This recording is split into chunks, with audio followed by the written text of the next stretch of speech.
ស្ដីបងប្អូនទាំងអស់គ្នាតោះឥឡូវយើងមកបន្តលំហាត់ភាសាត្រៀមប្រឡងឈុំមាសទី2សម្រាប់ថ្នាក់ទី7បន្តទៀតនៅលំហាត់លេខ2គេថា15បន្ទុកចូលគូខងផ្នែក A និង B បានត្រឹមត្រូវអញ្ចឹងផ្នែក A មានពីកពីលេខ1ដល់លេខ5ហើយចម្លើយ B មានពីកដល់ងហើយចម្លើយគឺយើងទី1ត្រូវម៉ាត្រូវសអីណាតោះឥឡូវយើងមើលទាំងអស់គ្នាគេថាត្រីកោណកែងអញ្ចឹងត្រីកោណកែងគឺចម្លើយមួយណាកមានជ្រុង2ស្មើគ្នាខមានជ្រុង3ស្មើគ្នាគោមុំបាត2ស្មើគ្នាឬ45ចាស្មើគ្នាស្មើ45សិតតែក្រេខមានមុំកែង1និងង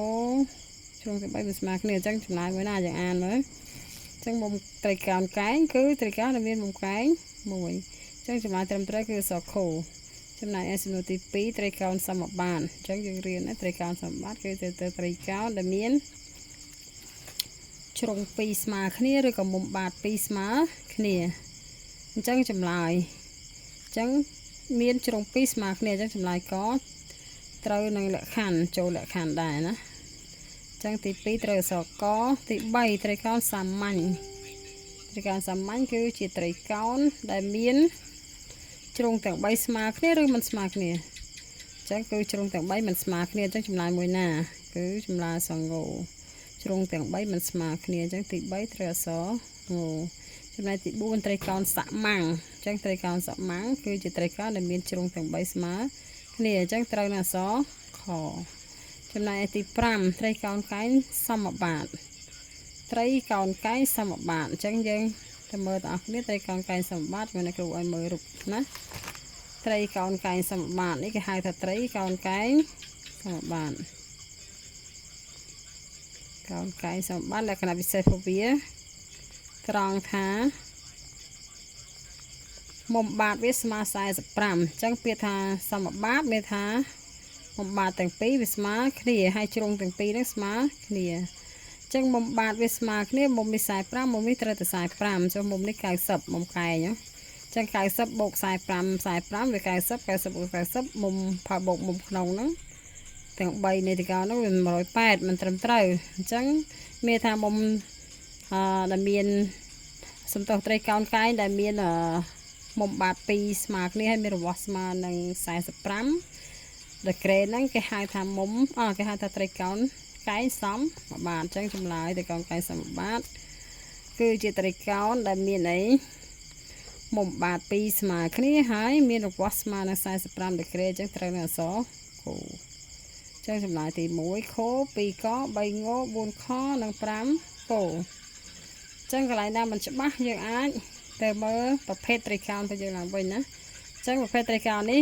យើងដឹងអត់ត្រីកោណនេះគេហៅត្រីកោណអីគឺត្រីកោណកែងចំណែកប្រភេទត្រីកោណនេះហើយកែងនៅសារអីនៅសារមានមុំកែង1ណាត្រីកោណសមបាតអញ្ចឹងលក្ខណៈរបស់វាគឺអី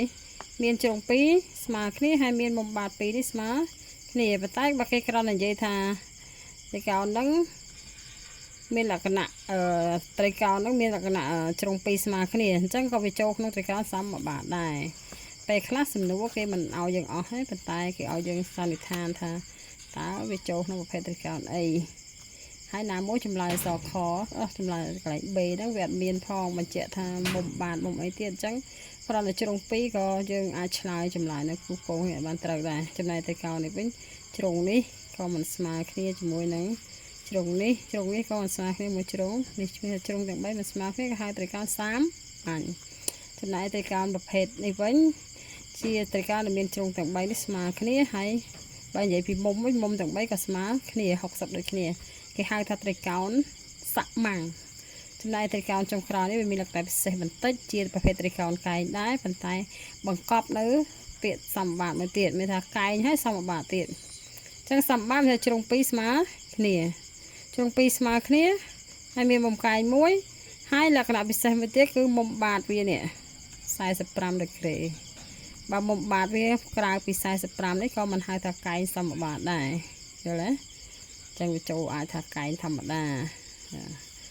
ចឹងអរគុណសម្រាប់ការតាមដានវីដេអូបើមានកន្លែងណាបងអូនមិនទាន់មិនច្បាស់ប្រភេទត្រីកោណណាបងអូនអាចខមមិនសួរនៅខាងក្រោមណា ចឹងបើយល់ថាវីដេអូមានប្រយោជន៍អូនអាចជួយ Subscribe អ្នកគ្រូទៅហើយអ្នកគ្រូនឹងធ្វើវីដេអូបន្តទៀតឲ្យណាអរគុណ